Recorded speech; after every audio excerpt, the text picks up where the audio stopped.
जय हिंद दोस्तों। आज के इस इम्पॉर्टेंट लेक्चर में हम सभी डिस्कस करने वाले हैं लास्ट 12 महीने के करंट अफेयर्स को, यानी सितंबर 2024 से लेकर सितंबर 2025 तक के करंट अफेयर्स के जो भी इम्पॉर्टेंट क्वेश्चन हैं उनको डिस्कस करने वाले हैं।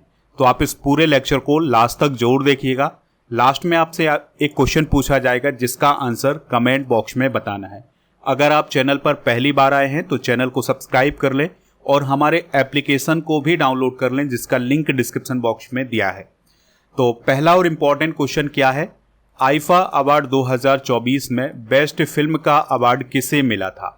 तो 2024 के आईफा अवार्ड की बात कर रहे हैं।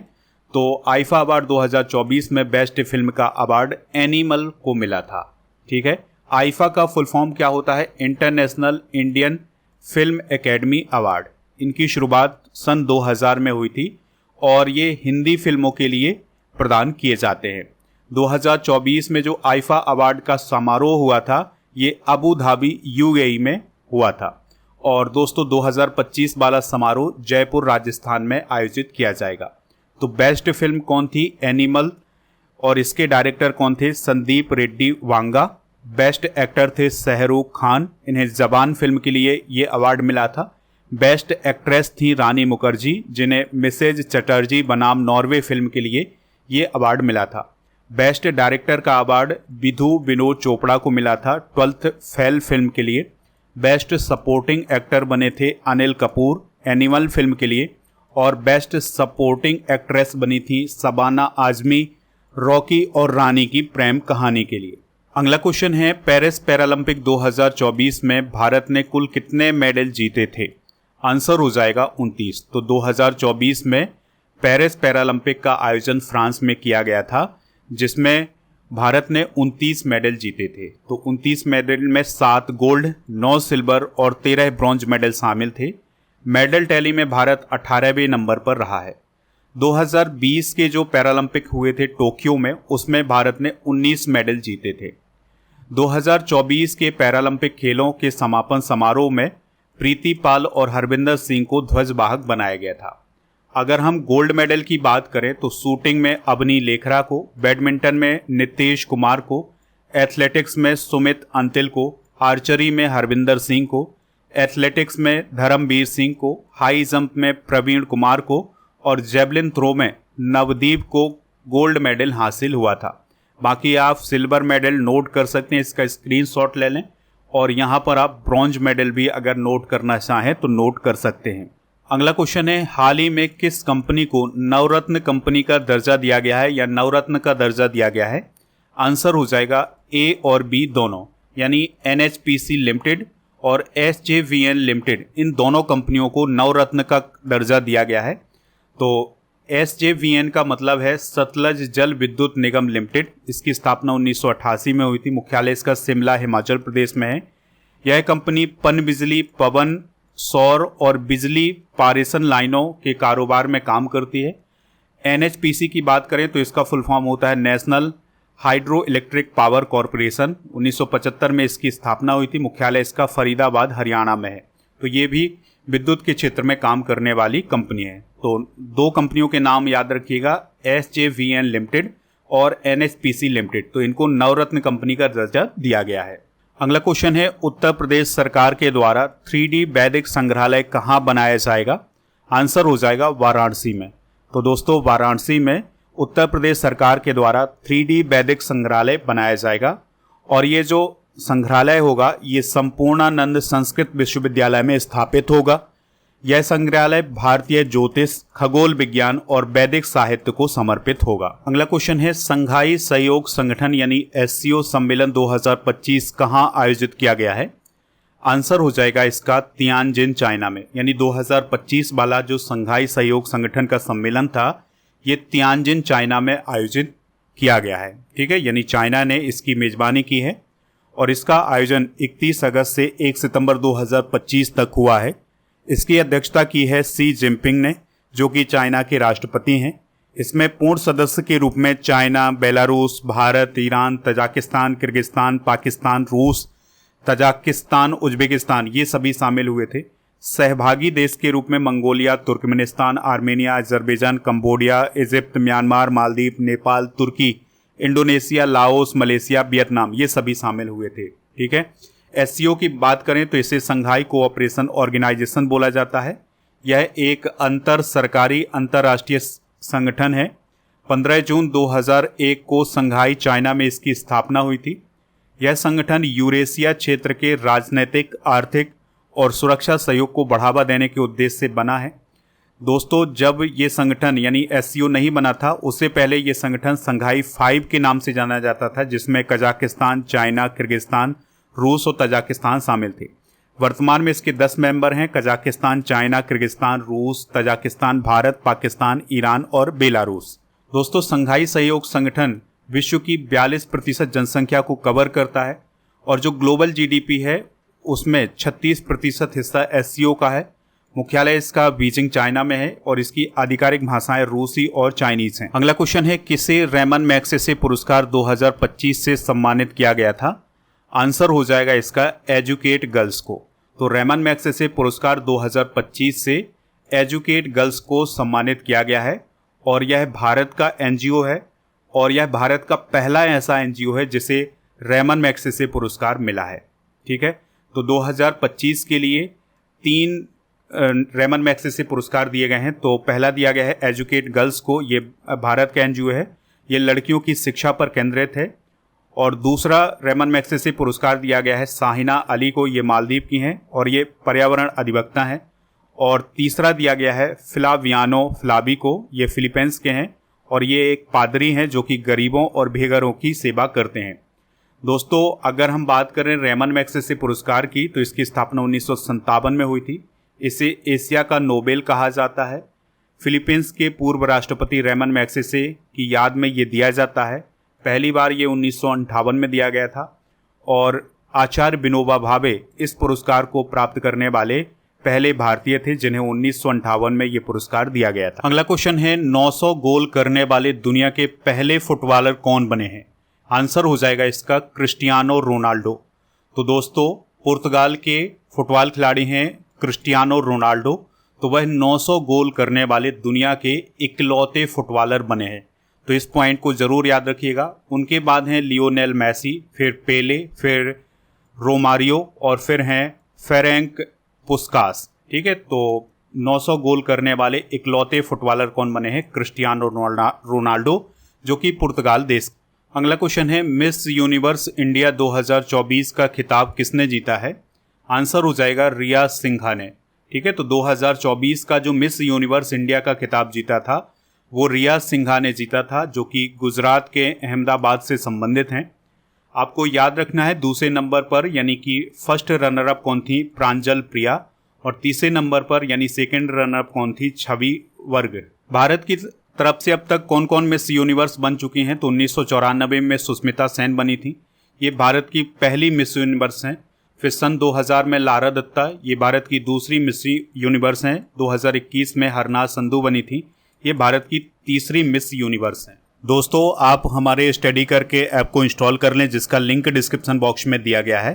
तो यहाँ पर आपको लास्ट 6 मंथ के करेंट अफेयर्स की ई बुक, मंथली करेंट अफेयर्स की ई बुक हिंदी इंग्लिश दोनों मीडियम में मिलेगी। ईयरली करंट अफेयर्स की ई बुक भी आपको ऐप पर ही मिल जाएगी। इसके अलावा दोस्तों, ऐप पर जब आप जाएंगे तो आपको एक ऑप्शन मिलेगा प्रीमियम कोर्स वाला। तो यहाँ पर राजा गुप्ता सर का जो अर्जुन जीएस फाउंडेशन बैच है ये आपको मिल जाएगा। इस बैच को जैसे ही आप क्लिक करेंगे तो बाई नाउ वाला ऑप्शन आएगा और फिर इसके बाद आपको कूपन कोड यूज करना है। तो कूपन कोड क्या यूज करना है? विजेता 500। तो आपको इसमें छूट मिल जाएगी। इस कोर्स की वैलिडिटी है 3 साल की। इसमें polity, geography, economics, science, history, इन सभी टॉपिक को विस्तार से समझाया गया है। अगर आपको इसको लेने में कोई दिक्कत परेशानी आती है तो आप इस नंबर पर भी संपर्क कर सकते हैं। मध्य प्रदेश पुलिस कांस्टेबल भर्ती 2025 का नोटिफिकेशन जारी किया गया है। 7500 भर्ती आई है, तो इसके लिए भी बैच ऐप पर लॉन्च किया गया है। और GK GS foundation complete online batch आपको ऐप पर मिलेगा, तो इसको भी आप ज्वाइन कर सकते हैं। अगला क्वेश्चन है, दादा साहब फाल्के अवार्ड 2024 किसे प्रदान किया गया था? आंसर हो जाएगा मिथुन चक्रवर्ती को। यानी 2024 का दादा साहब फाल्के अवार्ड मिथुन चक्रवर्ती को मिला था। आपको याद रखना है कि उन्हें 2022 के लिए 54वां दादा साहब फाल्के अवार्ड दिया गया था। दादा साहब फाल्के अवार्ड की अगर हम बात करें तो इसकी शुरुआत 1969 में हुई थी। भारतीय सिनेमा में योगदान के लिए दिया जाने वाला ये सर्वोच्च पुरस्कार है। इस पुरस्कार के अंतर्गत एक गोल्डन लोटस प्रदान किया जाता है, एक शॉल और 10 लाख रुपए की नगद राशि दी जाती है। इस पुरस्कार को प्राप्त करने वाली पहली विजेता कौन थी? तो अभिनेत्री देविका रानी। देखिए 2018 का जो दादा साहब फाल्के अवार्ड दिया गया था ये अमिताभ बच्चन जी को दिया गया था, 2019 वाला रजनीकांत को, 2020 का आशा पारेख को और 2021 का वहीदा रहमान को दिया गया था। अगला क्वेश्चन है, अर्थशास्त्र का नोबेल पुरस्कार 2024 किसे प्रदान किया गया था? आंसर हो जाएगा डारोन एस मोगलू, साइमन जॉनसन और जेम्स ए रॉबिन्सन। तो इन 3 लोगों को अर्थशास्त्र का नोबेल पुरस्कार दिया गया था 2024 में। तो इस क्वेश्चन का जो राइट आंसर हो जाएगा वो हो जाएगा ऑप्शन नंबर डी। ठीक है, तो डारोन एस मोगलू तुर्की और यूएसए के थे, साइमन जॉनसन ब्रिटेन के और जेम्स ए रॉबिन्सन ये भी ब्रिटेन के थे। तो इन सभी ने इस विषय पर अध्ययन किया था कि संस्थाएं किस प्रकार बनती हैं और समृद्धि को कैसे प्रभावित करती हैं। देखिए और भी जो नोबेल पुरस्कार थे 2024 के उनको एक बार रिवाइज करते हैं। तो जो शांति का नोबेल पुरस्कार दिया गया था 2024 में ये जापान के संगठन निहोन हिदांकियो को दिया गया था। साहित्य का नोबेल पुरस्कार साउथ कोरिया की लेखिका हान कोंग को दिया गया था। ठीक है, इस पॉइंट को आप जरूर याद रखिएगा। रसायन विज्ञान का जो नोबेल पुरस्कार दिया गया था वो दिया गया था डेविड बेकर जो कि अमेरिका के थे और जॉन जम्पर जो कि यूएसए के थे और डेमेस हस्बिश जो कि ब्रिटेन के थे। और भौतिकी का नोबेल पुरस्कार जॉन जे हाफील्ड, जेफरी ई हिंटन को प्रदान किया गया था। और मेडिसिन का जो नोबेल पुरस्कार है ये विक्टर एम्ब्रोस जो कि अमेरिका के थे और गैरी रोबकुन जो कि यूएसए के थे, इनको प्रदान किया गया था। तो इस प्रकार से हमने 2024 के सभी नोबेल पुरस्कार को डिस्कस कर लिया है। आप एक और पॉइंट याद रखिएगा कि जो नोबेल पुरस्कार की शुरुआत है वो 1901 में हुई थी। अगला क्वेश्चन है, मिस इंडिया 2024 का टाइटल किसने जीता था? आंसर हो जाएगा निकिता पोरवाल ने। ठीक है, तो मिस इंडिया 2024 कौन बनी थी? निकिता पोरवाल बनी थी। तो इस पॉइंट को जरूर याद रखिएगा, इस क्वेश्चन को भी आप नोट कर लें कि जो निकिता पोरवाल हैं ये मध्य प्रदेश के उज्जैन की रहने वाली हैं। अगला क्वेश्चन है, वीमेंस T20 वर्ल्ड कप 2024 किसने जीता था? तो आंसर है न्यूजीलैंड ने। ठीक है, तो ये क्रिकेट का T20 वर्ल्ड कप है 2024 वाला, तो इसको किसने जीता था? न्यूजीलैंड ने जीता था। इसका आयोजन संयुक्त अरब अमीरात में किया गया था। साउथ अफ्रीका इसका उप विजेता था, विजेता न्यूजीलैंड था। तो दोस्तों प्लेयर ऑफ द सीरीज का अवार्ड अमेलिया केर को दिया गया था। सबसे अधिक विकेट अमेलिया केर ने लिए थे और सबसे ज़्यादा रन बनाए थे लॉरा बोलवार्ट ने। ठीक है, जो कि साउथ अफ्रीका की है। अगला क्वेश्चन है, हाल ही में न्याय की देवी की नई मूर्ति कहाँ लगाई गई है? आंसर हो जाएगा सुप्रीम कोर्ट में। तो दोस्तों पहले लेडी ऑफ जस्टिस इस प्रकार से हुआ करती थी, लेकिन अब लेडी ऑफ जस्टिस की जो प्रतिमा है वो इस प्रकार की हो गई है। अब क्या अंतर आया है? पहले जो प्रतिमा होती थी वो ब्लैक होती थी, अब व्हाइट है। इसके अलावा जो पहले लेडी ऑफ जस्टिस का स्टैचू हुआ करता था उसकी आंखों पर पट्टी हुआ करती थी, अब ये आंखों की पट्टी हटा दी गई है। इसके अलावा दोस्तों पहले जो लेडी ऑफ जस्टिस थी उसके एक हाथ में तलवार थी, लेकिन अब उस तलवार के स्थान पर संविधान की किताब रखी गई है। रंग भी बदल दिया गया है, सफ़ेद रंग कर दिया गया है। और जो दायां हाथ था इसमें समाज में बराबरी का प्रतीक तराजू बरकरार रखा गया है, यानी कि तराजू तो है लेकिन तलवार को बदल करके इसके स्थान पर संविधान की किताब को लाया गया है। ये क्वेश्चन आपके एग्जाम में पूछा जा सकता है, तो इस पॉइंट को भी आप याद रखिएगा। अगला क्वेश्चन है, जन स्वराज पार्टी का गठन किसने किया है? तो बिहार में एक नई पार्टी बनी है जिसका नाम है जन स्वराज पार्टी। तो इसके फाउंडर कौन बने हैं? प्रशांत किशोर बने हैं। ठीक है, और इसके अध्यक्ष कौन बने थे? पहले मनोज भारती। और जन स्वराज पार्टी जो है वो गांधीवाद की विचारधारा पर आधारित है। इसकी स्थापना 2 अक्टूबर 2024 को गांधी जयंती के अवसर पर की गई थी। वर्तमान में भारत में 6 राष्ट्रीय पार्टियां हैं, जिसमें बीजेपी, कांग्रेस, मार्क्सवादी कम्युनिस्ट पार्टी, आम आदमी party, Bahujan Samaj party, national peoples party. ये 6 पार्टियां हैं जो कि वर्तमान में भारत की राष्ट्रीय पार्टियां हैं। अगला क्वेश्चन है, ग्लोबल हंगर इंडेक्स 2024 में भारत किस स्थान पर था? आंसर हो जाएगा इसका 105वें स्थान पर। तो 2024 में जो ग्लोबल हंगर इंडेक्स जारी हुआ था उसमें भारत 105वें स्थान पर था। इस इंडेक्स को जारी किया था कंसर्न वर्ल्ड वाइड ने और बेल्ट हंगर हेल्थ ने। तो इन दोनों संस्थाओं ने मिलकर के ग्लोबल हंगर इंडेक्स को जारी किया था। तो भारत 127 देशों में 105वें स्थान पर रहा है। ठीक है, 2024 में इस इंडेक्स में पहले स्थान पर 22 देश शामिल थे। यानी पहले स्थान पर कितने देश थे? 22, जिसमें Belarus, Bosnia Herzegovina, Chile, China, Costa Rica, Croatia और इस्टोनिया, जॉर्जिया, हंगरी, कुवैत, तुर्की, उज्बेकिस्तान, यूएई ये देश शामिल थे। भारत के पड़ोसी देशों की अगर हम रैंकिंग की बात करें तो नेपाल 68वें, म्यांमार 74वें, बांग्लादेश 84वें और पाकिस्तान 109वें स्थान पर रहा है। अगला क्वेश्चन है 16वां ब्रिक्स शिखर सम्मेलन 2024 का आयोजन किस देश में किया गया है? आंसर हो जाएगा रूस में। ठीक है, तो 2024 वाला जो ब्रिक्स समिट हुआ था ये रूस में हुआ था। 2025 वाला कहाँ पर हुआ है? ब्राजील में हुआ। तो ये दोनों बात याद रखिएगा। अगला क्वेश्चन है देश का पहला हिंदी भाषा संग्रहालय कहाँ स्थापित किया जाएगा? तो वाराणसी उत्तर प्रदेश में देश का पहला हिंदी भाषा संग्रहालय स्थापित किया जाएगा। ठीक है, यह संग्रहालय किसी भाषा को समर्पित देश का पहला संग्रहालय होगा। इसके लिए उत्तर प्रदेश सरकार ने 25 करोड़ रुपए आवंटित किए हैं। इस म्यूजियम में सभी हिंदी विद्वानों की पुरानी पांडुलिपियों और पुस्तकों का संरक्षण और प्रदर्शन किया जाएगा। अगला क्वेश्चन है बापू टावर का उद्घाटन कहाँ किया गया है? तो 2024 में बापू टावर का उद्घाटन किया गया था पटना में। तो बिहार पटना में बापू टावर का उद्घाटन किया गया था। और ये जो टावर है ना, ये महात्मा गांधी के जीवन को समर्पित है। इस पॉइंट को आप याद रखिएगा। 21 फीट ऊंची महाराणा प्रताप की प्रतिमा कहाँ पर स्थापित की गई है? हैदराबाद में। जनरल बिपिन रावत की प्रतिमा देहरादून में।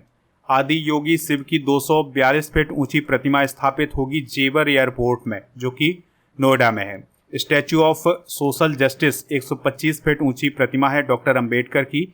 ये विजयवाड़ा आंध्र प्रदेश में स्थापित की गई है। देसी गाय को राज्य माता का दर्जा देने वाला पहला स्टेट कौन बना है? तो दोस्तों महाराष्ट्र भारत का पहला ऐसा स्टेट है जिसने देसी गाय को राज्य माता का दर्जा दिया है। अगला क्वेश्चन है भारत की 14वीं महारत्न कंपनी कौन बनी है? तो 2024 में दोस्तों हिंदुस्तान एरोनॉटिक्स लिमिटेड यानी HAL को महारत्न कंपनी का दर्जा दिया गया था। ये क्वेश्चन काफ़ी इंपॉर्टेंट है, ये आपसे पूछा भी जा सकता है। ठीक है, तो भारत की 14वीं नंबर की महारत्न कंपनी कौन बनी है? Hindustan aeronautics limited. Hindustan aeronautics limited की बात करें तो यह भारत की एरोस्पेस और रक्षा कंपनी है। मुख्यालय इसका बेंगलुरु में है और भारतीय रक्षा मंत्रालय के द्वारा इसे कंट्रोल किया जाता है। अगला क्वेश्चन है राष्ट्रीय महिला आयोग का अध्यक्ष किसे बनाया गया है? तो विजया राहटकर को 2024 में राष्ट्रीय महिला आयोग का अध्यक्ष बनाया गया था रेखा शर्मा जी के स्थान पर। ठीक है, यानी कि विजया राहटकर के पहले रेखा शर्मा राष्ट्रीय महिला आयोग की अध्यक्ष थी। अब कौन बन गई हैं? विजया राहटकर। उनका जो कार्यकाल है वो 3 साल का कार्यकाल है। अगला क्वेश्चन है इमर्जिंग एशिया कप 2024 क्रिकेट का खिताब किसने जीता है? तो ये अफगानिस्तान ने जीता है। ठीक है, तो इमर्जिंग एशिया कप 2024 क्रिकेट का खिताब अफगानिस्तान एक ही टीम ने जीता है। ठीक है, और अफगानिस्तान ने पहली बार इसको जीता था। इसका आयोजन ओमान देश में किया गया था। उपविजेता श्रीलंका एक ही टीम थी। इस पॉइंट को जरूर याद रखिएगा कि इमर्जिंग एशिया कप 2024 का आयोजन ओमान में हुआ था और इसको जीता था अफगानिस्तान एक ही टीम। अगला क्वेश्चन है वंदे मेट्रो ट्रेन का नया नाम क्या रखा गया है? तो दोस्तों वंदे मेट्रो ट्रेन का जो नया नाम है वो है नमो भारत रैपिड रेल। यानी वंदे मेट्रो ट्रेन अब नमो भारत रैपिड रेल के नाम से जानी जाएगी। आपको ये याद रखना है कि पहली नमो भारत रैपिड रेल कहाँ से कहाँ तक चली है? तो गुजरात के भुज से अहमदाबाद के बीच में। ठीक है, इस पॉइंट को जरूर याद रखिएगा कि ये कहाँ से कहाँ तक चली है। गुजरात से अहमदाबाद के बीच में 16 सितंबर 2024 को। इसकी जो स्पीड है वो कितनी है? 110 किलोमीटर प्रति घंटा। अगला क्वेश्चन है कॉमनवेल्थ गेम्स 2026 की मेजबानी कौन सा शहर करेगा? आंसर हो जाएगा ग्लासगो, स्कॉटलैंड। तो स्कॉटलैंड के ग्लासगो में कॉमनवेल्थ गेम्स 2026 आयोजित किए जाएंगे। अगला क्वेश्चन है हाल ही में कौन सा देश कुष्ठ रोग से मुक्त होने वाला पहला देश बन गया है? आंसर हो जाएगा जॉर्डन। तो जॉर्डन कुष्ठ रोग से मुक्त होने वाला या लेप्रोसी से फ्री होने वाला पहला देश बना है। इसकी घोषणा किसने की है? WHO ने की है। जॉर्डन की बात करें तो अम्मान इसकी राजधानी है। जाफर हसन यहाँ के प्रधानमंत्री हैं। करेंसी है जॉर्डन दीनार। अगर हम कुष्ठ रोग की बात करें तो यह माइकोबैक्टीरियम लेप्री जीवाणु से फैलता है। कुष्ठ रोग को हैंसेन रोग भी कहा जाता है। कुष्ठ रोग नसों, त्वचा, आंखों और नाक की परत को प्रभावित करता है। अगला क्वेश्चन है एशिया पावर इंडेक्स रिपोर्ट 2024 में भारत की रैंक क्या है? तो भारत तीसरे स्थान पर है। तो दोस्तों, ऑस्ट्रेलिया के थिंक टैंक लोबी संस्थान के द्वारा एशियन पावर इंडेक्स 2024 को जारी किया गया है, जिसमें अमेरिका पहले, चाइना दूसरे और भारत तीसरे स्थान पर है, जबकि जापान चौथे स्थान पर है। चलिए अब अगले क्वेश्चन को डिस्कस करते हैं, जो कि काफी इंपॉर्टेंट है। तो क्वेश्चन क्या है? बुकर पुरस्कार 2024 किसे प्राप्त हुआ है? आंसर हो जाएगा इसका सामंथा हार्वे को। तो सामंथा हार्वे को बुकर पुरस्कार 2024 प्राप्त हुआ था और वो एक ब्रिटिश लेखिका हैं, इसको भी आप याद रखिएगा। तो उनका एक उपन्यास है जिसका नाम है ऑर्बिटल, तो उसके लिए उन्हें बुकर पुरस्कार 2024 प्राप्त हुआ है।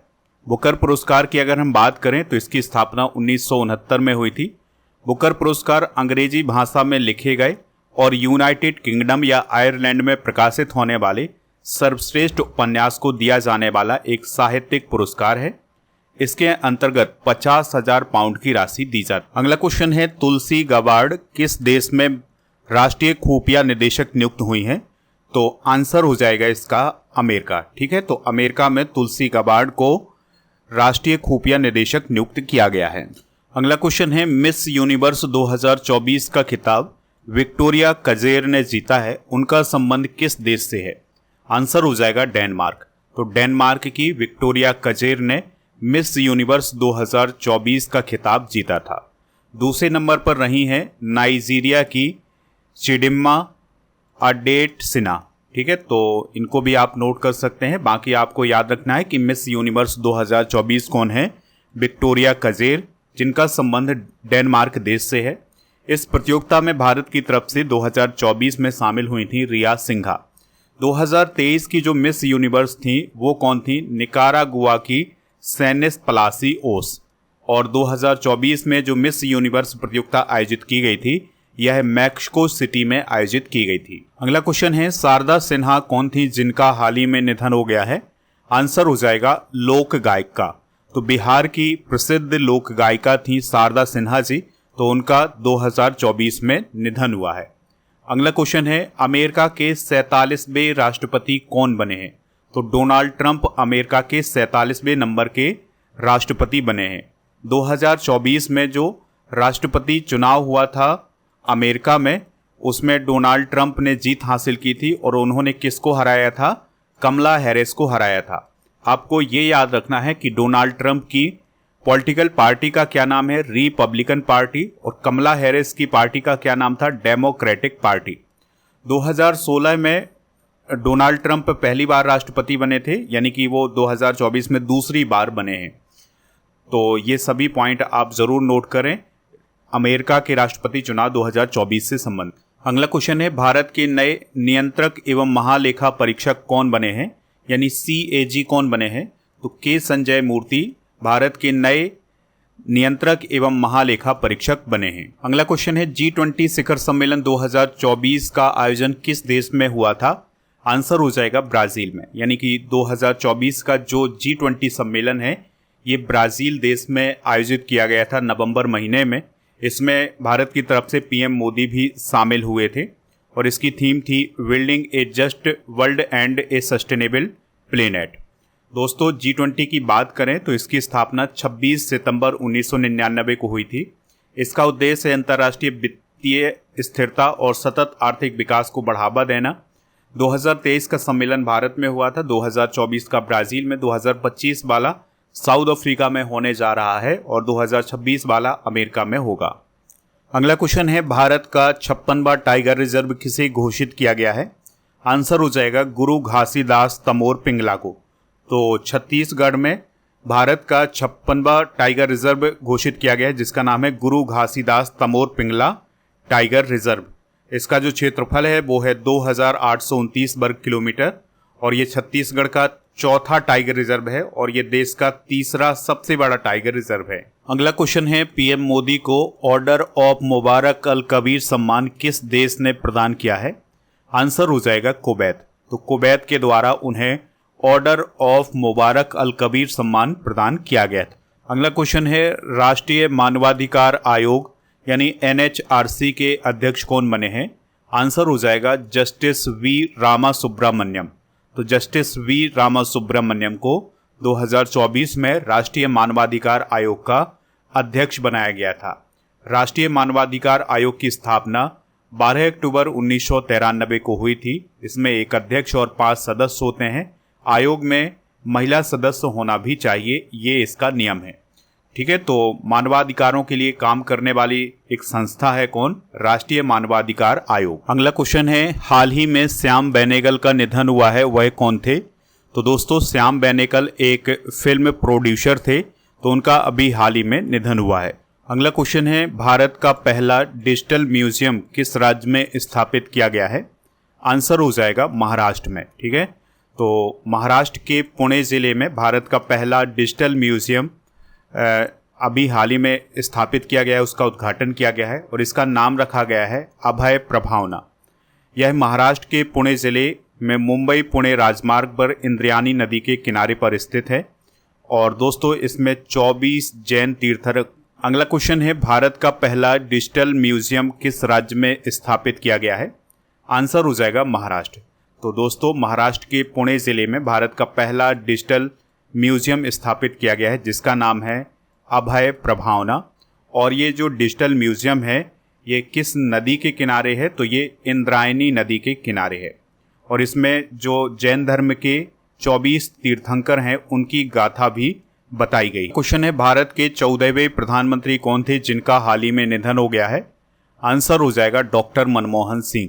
तो दोस्तों डॉक्टर मनमोहन सिंह का निधन हुआ है 26 दिसंबर 2024 को 92 वर्ष की आयु में।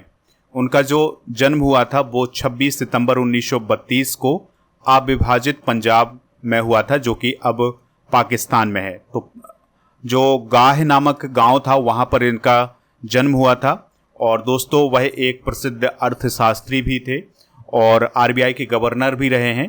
तो संयुक्त राष्ट्र सम्मेलन के लिए आर्थिक मामलों के अधिकारी बने थे 1966 से 1969 तक। वाणिज्य मंत्रालय में आर्थिक सलाहकार बने थे 1971 में। वित्त मंत्रालय के मुख्य आर्थिक सलाहकार बने थे 1972 में। RBI के गवर्नर रहे हैं वो 1982 से 85 तक। UGC के अध्यक्ष रहे 1991 में बने थे। राज्यसभा में विपक्ष के नेता 1998 से 2004 तक। भारत के 14वें प्रधानमंत्री बने थे 2004 से 14 तक। राज्यसभा के वो सदस्य रहे 1991 से 2024 तक और नरसिम्हा राव सरकार में वित्त मंत्री रहे हैं 1991 से 1996 तक। उन्हें 1987 में पद्म विभूषण, 1995 में भारतीय विज्ञान कांग्रेस का जवाहरलाल नेहरू जन्म शताब्दी पुरस्कार मिला था। यूरो मनी पुरस्कार उन्हें 1993 में और कैम्ब्रिज विश्वविद्यालय का एडम स्मिथ पुरस्कार 1956 में मिला था। अगला क्वेश्चन है, किस देश ने ब्रह्मपुत्र नदी पर दुनिया के सबसे बड़े बांध को मंजूरी दी है? आंसर हो जाएगा चाइना। तो चाइना ब्रह्मपुत्र नदी पर दुनिया का सबसे बड़ा बांध बना रहा है, तो उसको अभी हाल ही में मंजूरी दी गई है। बाल्ड ईगल किस देश का राष्ट्रीय पक्षी बना है? आंसर हो जाएगा अमेरिका। ठीक है, तो अमेरिका का राष्ट्रीय पक्षी कौन बन गया है? बाल्ड ईगल बन गया है। तो इससे पहले इस पक्षी को राष्ट्रीय प्रतीक माना जाता था, लेकिन अब इसे नेशनल बर्ड का भी दर्जा मिल चुका है। अगला क्वेश्चन है, दुनिया के सबसे कम उम्र के शतरंज के नए वर्ल्ड चैंपियन कौन बने हैं? आंसर हो जाएगा डी गुकेश। तो 18 साल के भारतीय ग्रैंड मास्टर डी गुकेश ने वर्ल्ड चेस चैंपियनशिप का खिताब जीत लिया है और उन्होंने चाइना के डिंग लेरेन को हराया था। इस प्रकार से डी गुकेश विश्व चैंपियन बनने वाले दूसरे भारतीय बन गए हैं। इससे पहले 2007, 8, 10 और 12 में विश्वनाथन आनंद चेस चैंपियन बने थे। अगला क्वेश्चन है, 34वां व्यास सम्मान किसे प्रदान किया गया है? आंसर हो जाएगा सूर्यबाला को। तो सूर्यबाला को 34वां व्यास सम्मान प्रदान किया गया है। और दोस्तों सूर्यबाला हिंदी की प्रसिद्ध लेखिका हैं। तो उनका एक उपन्यास 2018 में प्रकाशित किया गया था जिसका नाम है कौन देश को बासी, बेणु की डायरी। इसके लिए उन्हें 34वां व्यास सम्मान प्रदान किया गया है। दोस्तों, व्यास सम्मान के अंतर्गत 4 लाख रुपए की राशि प्रदान की गई है। सूर्यबाला की बात करें तो वह उत्तर प्रदेश के वाराणसी से संबंधित हैं। उनके द्वारा 50 से ज़्यादा उपन्यास, कहानी, जीवनी, व्यंग्य, विदेश स्मरण और बाल उपन्यास प्रकाशित हो चुके हैं। अगला क्वेश्चन है, Dalai Lama secret to happiness पुस्तक को किसने लिखा है? तो आंसर हो जाएगा डॉक्टर दिनेश साहरा ने। तो प्रसिद्ध लेखक हैं डॉक्टर दिनेश साहरा। तो उन्होंने अपनी एक नई पुस्तक लॉन्च की है जिसका नाम है Dalai Lama secret to happiness. तो इस पुस्तक में दलाई लामा की खुशी, कल्याण और आध्यात्मिक विकास पर उपदेशों का वर्णन किया गया है।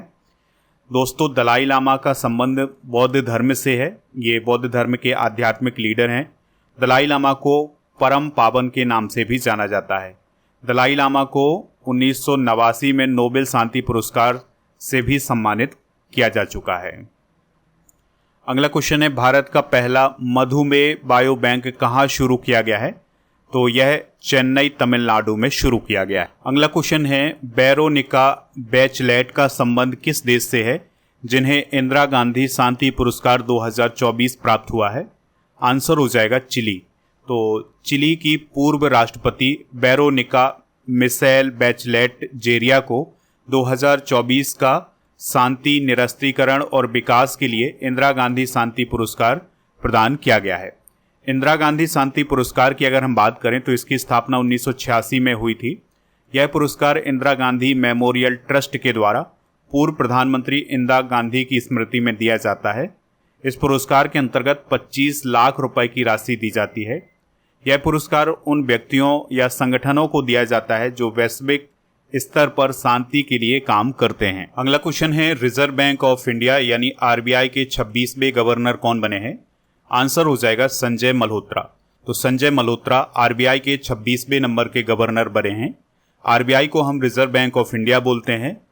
भारतीय रिजर्व बैंक अधिनियम 1934 के तहत इसकी स्थापना 1 अप्रैल 1935 को हुई थी। 1949 में इसका राष्ट्रीयकरण हुआ था और 1937 में आरबीआई का जो हेडक्वार्टर है ये कोलकाता से मुंबई आया था। सर ओसबॉर्न स्मिथ इसके पहले गवर्नर थे। आरबीआई के पहले भारतीय गवर्नर कौन थे? सीडी देशमुख। अगला क्वेश्चन है, मोहम्मद अल बशीर किस देश के अंतरिम प्रधानमंत्री चुने गए हैं? तो आंसर हो जाएगा इसका। अगला क्वेश्चन है, time person of the year 2024 कौन बने हैं? आंसर हो जाएगा डोनाल्ड ट्रंप। तो अमेरिका के राष्ट्रपति Donald Trump time person of the year 2024 बने थे। इससे पहले 2016 में भी वो time person of the year बने थे। 2023 में टेलर स्विफ्ट को time person of the year घोषित किया गया था। टाइम मैगजीन अमेरिका की एक वीकली न्यूज़ मैगजीन है जिसका प्रकाशन 1923 में हुआ था और इसका प्रकाशन न्यूयॉर्क शहर से हुआ था।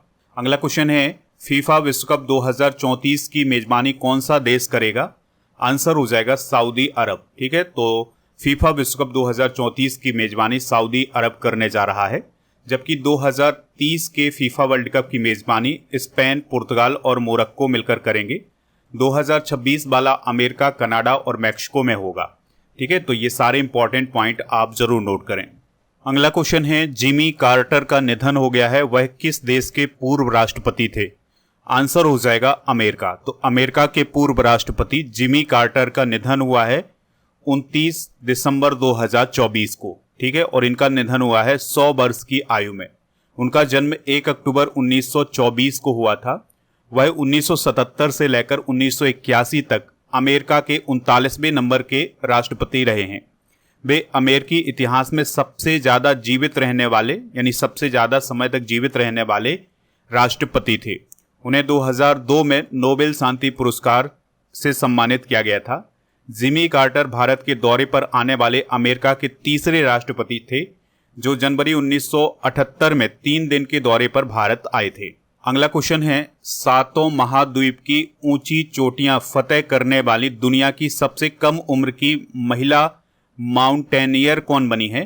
तो उनका नाम है दोस्तों काम्या कार्तिकेयन। क्या नाम है? काम्या कार्तिकेयन। तो मुंबई की काम्या कार्तिकेयन ने 17 साल की उम्र में सातों महाद्वीपों की सबसे ऊंची चोटियों पर फतह हासिल कर ली है। इस प्रकार से वो दुनिया की सबसे कम उम्र की माउंटेनियर बनी है जिन्होंने सातों महाद्वीप की सबसे ऊंची चोटियों पर फतह हासिल की है। दोस्तों, यहाँ पर हम देख पा रहे हैं 7 महाद्वीपों की सबसे ऊंची चोटियाँ। तो एशिया महाद्वीप की सबसे ऊंची चोटी है माउंट एवरेस्ट और ये दुनिया की सबसे ऊंची चोटी है जिसकी ऊंचाई है 8,848 मीटर की। फिर यहाँ पर दक्षिण अमेरिका महाद्वीप की सबसे ऊंची चोटी है माउंट एकांगुआ और उत्तरी अमेरिका महाद्वीप की माउंट डेनाली। इसके अलावा अफ्रीका महाद्वीप की माउंट किलीमंजारो, यूरोपीय महाद्वीप की माउंट एल्ब्रुस, आर्कटिका महाद्वीप की माउंट विंसेंट और ऑस्ट्रेलियाई महाद्वीप की माउंट कोसुस्को। ठीक है, तो ये 7 महाद्वीप की सबसे ऊंची चोटियां हैं। अगला क्वेश्चन है, स्टम्प्ड नामक पुस्तक किस पूर्व भारतीय क्रिकेटर की आत्मकथा है? काफी इंपॉर्टेंट क्वेश्चन है, इसको आप जरूर नोट करें। आंसर हो जाएगा सैयद किरमानी। तो भारत के पूर्व क्रिकेटर हैं सैयद किरमानी, तो उनके द्वारा स्टम्प्ड नामक पुस्तक को लिखा गया है जो कि उनकी आत्मकथा है। यहाँ पर आप सैयद किरमानी को देख पा रहे हैं, ये हैं अनिल कुंबले जी। अगला क्वेश्चन है, प्रो कबड्डी लीग के 11वें सीजन को किसने जीता है? आंसर हो जाएगा हरियाणा स्टीलर्स ने। तो हरियाणा स्टीलर्स ने पटना पायरेट्स को हरा करके प्रो कबड्डी लीग के 11वें सीजन को जीत लिया है। हरियाणा स्टीलर्स ने पहली बार प्रो कबड्डी लीग का खिताब जीता है। तो महाराष्ट्र के पुणे के वालेबाड़ी स्पोर्ट्स कॉम्प्लेक्स में ये फाइनल मुकाबला आयोजित किया गया था। और दोस्तों, आपको याद रखना है कि प्रो कबड्डी लीग का जो पहला संस्करण हुआ था ये 2014 में हुआ था। कबड्डी की एक टीम में कितने खिलाड़ी होते हैं? 7 खिलाड़ी होते हैं। अगला क्वेश्चन है, देश के पहले समुद्री ग्लास ब्रिज का उद्घाटन कहाँ किया गया है? आंसर हो जाएगा कन्याकुमारी में। तो देश का पहला समुद्री ग्लास ब्रिज तमिलनाडु के कन्याकुमारी के तट पर बनकर के तैयार हो गया है। यह पुल 77 मीटर लंबा और 10 मीटर चौड़ा है। ब्रिज के बनने से टूरिस्ट कन्याकुमारी के तट पर विवेकानंद रॉक मेमोरियल से सीधे 133 फीट ऊंची तिरुवल्लुवर की प्रतिमा तक पहुंच सकते हैं। तो यहाँ पर आप देख सकते हैं, ये है विवेकानंद रॉक और ये है तिरुवल्लुवर की प्रतिमा। इसके बीच में ये ग्लास ब्रिज बना है। अगला क्वेश्चन है, संतोष ट्रॉफी 2024-25 का खिताब किसने जीता है? आंसर हो जाएगा पश्चिम बंगाल ने। तो देखिए, संतोष ट्रॉफी फुटबॉल से रिलेटेड है। तो 2024-25 वाला जो खिताब है वो किसने जीता है? पश्चिम बंगाल ने जीता है। संतोष ट्रॉफी की शुरुआत कब से हुई थी? 1941 से हुई थी, ये भी आप याद रखिएगा। और संतोष ट्रॉफी की सबसे सफल टीम कौन है? वो है बंगाल, जिसने 33 बार संतोष ट्रॉफी का खिताब जीता है। अगला और इम्पोर्टेंट क्वेश्चन है, ब्रिक्स में कौन सा देश शामिल हुआ है? तो यहाँ पर हम बात कर रहे हैं जनवरी 2025 की। तो जनवरी 2025 में ब्रिक्स में कौन सा देश शामिल हुआ है? आंसर हो जाएगा इंडोनेशिया। यानी अब ब्रिक्स में देशों की संख्या कितनी हो गई है? 10 हो गई है। तो इंडोनेशिया अब ब्रिक्स का पूर्ण सदस्य बन गया है। 1 जनवरी 2024 को इजिप्ट, इथियोपिया, ईरान और संयुक्त अरब अमीरात भी ब्रिक्स के मेंबर बने थे। दोस्तों, ब्रिक्स की स्थापना 2009 में हुई थी, याद रखिएगा। और 2010 में इसमें साउथ अफ्रीका शामिल हुआ था। इसका जो पहला समिट हुआ था ये 16 जून 2009 को हुआ था। इसका मुख्यालय संघाई चाइना में है। और इसके मेंबर कौन है? तो देखिए, ब्रिक्स को हम कैसे लिखते हैं? BRICS। तो बी से हो जाएगा ब्राजील, आर से रसिया, आई से इंडिया, सी से चाइना, एस से साउथ अफ्रीका। और फिर इसके अलावा UAE, इंडोनेशिया, ईरान, इथियोपिया और इजिप्ट, ये सभी शामिल हुए हैं। अगला क्वेश्चन है, हाल ही में किस राज्य में जलीकट्टू का आयोजन किया गया था? तो दोस्तों, जलीकट्टू का जो खेल है वो कहाँ पर आयोजित किया जाता है? तमिलनाडु राज्य में आयोजित किया जाता है। तो जब पोंगल का त्यौहार मनाया जाता है उसी समय पर जलीकट्टू का भी आयोजन किया जाता है। जलीकट्टू में इंसानों द्वारा बैलों को नियंत्रित किया जाता है। अगला क्वेश्चन है, 82वें गोल्डन ग्लोब्स अवार्ड 2025 में बेस्ट फिल्म ड्रामा का अवार्ड किसे मिला है? आंसर हो जाएगा द ब्रूद लिस्ट को। तो दोस्तों, गोल्डन ग्लोब पुरस्कार अंतर्राष्ट्रीय फिल्म और टेलीविजन दोनों के लिए प्रदान किए जाते हैं और यह पुरस्कार अमेरिका में प्रदान किए जाते हैं। इनकी शुरुआत 1944 में की गई थी और ये गोल्डन ग्लोब फाउंडेशन के द्वारा प्रदान किए जाते हैं। तो बेस्ट फिल्म ड्रामा का अवार्ड मिला था द ब्रूद लिस्ट को।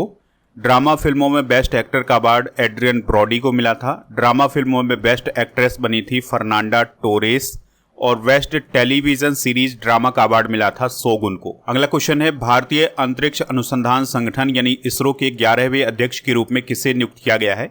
आंसर हो जाएगा वी नारायणन को। ठीक है, तो इसरो के 11वें अध्यक्ष कौन बने हैं? वी नारायणन बने हैं। उन्होंने एस सोमनाथ का स्थान लिया था और दोस्तों उन्होंने 14 जनवरी 2025 को अपना पद ग्रहण किया था।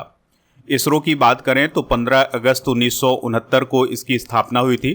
बेंगलुरु कर्नाटका में इसका मुख्यालय है और यह श्रीहरिकोटा आंध्र प्रदेश से अपने रॉकेट प्रक्षेपित करता है। डॉक्टर विक्रम साराभाई इसरो के संस्थापक और इस पहले अध्यक्ष थे। डॉक्टर विक्रम साराभाई को भारतीय अंतरिक्ष कार्यक्रम का जनक भी कहा जाता है। प्रोफेसर सतीश धवन इसरो के सबसे लंबे समय तक सेवा करने वाले अध्यक्ष थे। 1973 से 1984 तक इसरो के अध्यक्ष रहे हैं। अगला क्वेश्चन है, भारतीय रेलवे का 69वां मंडल कौन बनेगा?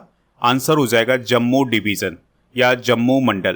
तो केंद्रीय रेल मंत्रालय ने उत्तरी रेलवे जोन के तहत जम्मू में अपना 69वां रेलवे डिवीजन या मंडल स्थापित करने की घोषणा की है। अगला क्वेश्चन है, पीएम मोदी ने सोनमर्ग सुरंग का उद्घाटन कहाँ किया है?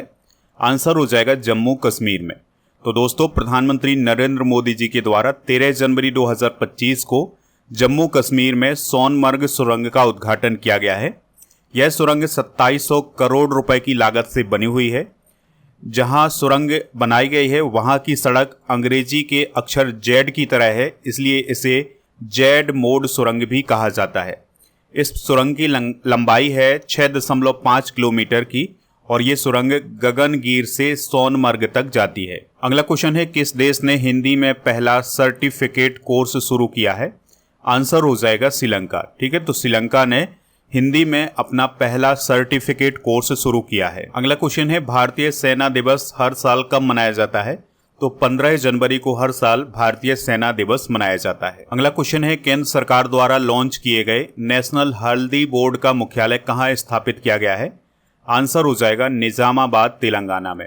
तो दोस्तों केंद्र सरकार के द्वारा नेशनल हल्दी बोर्ड का गठन किया गया है, तो इसके लिए एक मुख्यालय स्थापित किया गया है तेलंगाना के निजामाबाद में। और दोस्तों इसके अलावा पल्ले गंगा रेड्डी को नेशनल हल्दी बोर्ड का अध्यक्ष भी बनाया गया था। अगला क्वेश्चन है, भारतीय क्रिकेट कंट्रोल बोर्ड यानी बीसीसीआई ने किसे लोकपाल नियुक्त किया है? आंसर हो जाएगा अरुण मिश्रा। तो जस्टिस अरुण मिश्रा भारतीय क्रिकेट कंट्रोल बोर्ड यानी बीसीसीआई के लोकपाल बनाए गए हैं। अगला क्वेश्चन है, युद्ध क्षेत्र पर्यटन को बढ़ावा देने के लिए भारत सरकार ने निम्न में से कौन सा ऐप लॉन्च किया है? भारत रणभूमि दर्शन ऐप। अगला क्वेश्चन है, भारत में राष्ट्रीय युवा दिवस कब मनाया जाता है? तो हर साल 12 जनवरी को स्वामी विवेकानंद जी की जयंती पर राष्ट्रीय युवा दिवस मनाया जाता है इंडिया में। अगला क्वेश्चन है, आर्टिफिशियल इंटेलिजेंस से बनी भारत की पहली हिंदी सिंगर और मॉडल कौन बनी है? आंसर हो जाएगा माया। तो दोस्तों एआई से बनी भारत की पहली हिंदी सिंगर और मॉडल का नाम क्या है? माया। माया को पूरी तरह से आधुनिक एआई टूल्स के रूप में बनाया गया है। अगला क्वेश्चन है, राष्ट्रीय आपदा प्रतिक्रिया बल यानी एनडीआरएफ का स्थापना दिवस कब मनाया जाता है? आंसर हो जाएगा 19 जनवरी को। तो दोस्तों राष्ट्रीय आपदा मोचन बल या एनडीआरएफ का स्थापना दिवस 19 जनवरी को मनाया जाता है। इसकी स्थापना 2006 में हुई थी। अगला क्वेश्चन है, खो खो विश्व कप 2025 में पुरुष वर्ग में विजेता कौन रहा है? आंसर हो जाएगा भारत। तो दोस्तों खो खो विश्व कप का जो पहला एडिशन था ये 2025 में जनवरी में आयोजित किया गया था। इसको जीता किसने है? इंडिया ने जीता है। इसका आयोजन किसने करवाया था? भारतीय खो खो महासंघ और अंतर्राष्ट्रीय खो खो महासंघ ने। दोस्तों पुरुष वर्ग का विजेता भारत रहा है, उप विजेता नेपाल। इसी प्रकार से महिला वर्ग का विजेता भी भारत और उप विजेता नेपाल रहा है। अगला क्वेश्चन है, अमेरिका के 47वें राष्ट्रपति के रूप में किसने शपथ ली है? तो डोनाल्ड ट्रंप अमेरिका के 47वें नंबर के राष्ट्रपति बने। अगला क्वेश्चन है, वर्जिन नारियल तेल का संबंध कहां से है जिसे हाल ही में जीआई टैग दिया गया है? आंसर हो जाएगा अंडमान और निकोबार द्वीप समूह। तो हाल ही में अंडमान और निकोबार द्वीप समूह के वर्जिन नारियल तेल को जीआई टैग दिया गया है। वर्जिन नारियल तेल प्रकृति के तनाव से लड़ने में मदद करता है और अल्ट्रा वायलेट जो किरणें होती हैं उनसे रक्षा करता है हमारी स्किन की। अगला क्वेश्चन है क्रिकेट की विजय हजारे ट्रॉफी को 5वीं बार किसने जीता है। तो दोस्तों 2025 में विजय हजारे ट्रॉफी का जो खिताब है ये किसने जीता है, तो ये जीता है कर्नाटक ने। तो कर्नाटक ने विदर्भ को हरा करके 2025 की क्रिकेट की जो विजय हजारे ट्रॉफी है उसको जीता है। अगला क्वेश्चन है दुनिया का 7वां सबसे बड़ा कॉफी उत्पादक देश कौन बना है।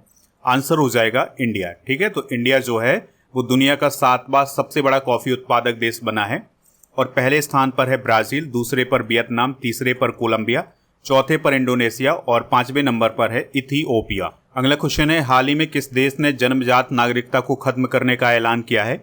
आंसर हो जाएगा अमेरिका। यानी कि अभी तक क्या होता था कि अगर कोई अमेरिका में जन्म ले लेता था तो उसे नागरिकता मिल जाती थी, लेकिन अब जन्मजात नागरिकता को अमेरिका ने खत्म कर दी। क्वेश्चन है विश्व की सबसे लंबी एक्सप्रेस वे सुरंग का निर्माण किस देश में किया गया है। आंसर हो जाएगा चाइना में। तो चाइना के झिनजियांग में 22.13 किलोमीटर लंबी तियानशान सेंगली सुरंग बनाई गई है जो कि विश्व की सबसे लंबी एक्सप्रेस वे सुरंग है। अगला क्वेश्चन है किस संस्था को सुभाष चंद्र बोस आपदा प्रबंधन पुरस्कार 2025 के लिए चुना गया है या प्रदान किया गया है। तो इन क्वाइस को सुभाष चंद्र बोस आपदा प्रबंधन पुरस्कार 2025 दिया गया है। इनक्वाइस का मतलब होता है Indian national centre for ocean information services. दोस्तों सुभाष चंद्र बोस आपदा प्रबंधन पुरस्कार के तहत अगर किसी संस्था को ये पुरस्कार दिया जाता है तो उसे 51 लाख रुपए की राशि दी जाती है। अगर किसी व्यक्ति को ये दिया जाता है तो इसके अंतर्गत 5 लाख रुपए की राशि दी जाती है। अगला क्वेश्चन है ग्लोबल फायर पावर इंडेक्स 2025 में भारत की रैंक क्या है। आंसर हो जाएगा चौथी। ठीक है, तो ग्लोबल फायर पावर इंडेक्स 2025 में भारत चौथे स्थान पर है। यानी कि दुनिया की चौथी सबसे शक्तिशाली सेना किस देश के पास है, वो है भारत के पास। और पहले स्थान पर अमेरिका, दूसरे पर रूस और तीसरे स्थान पर चाइना है।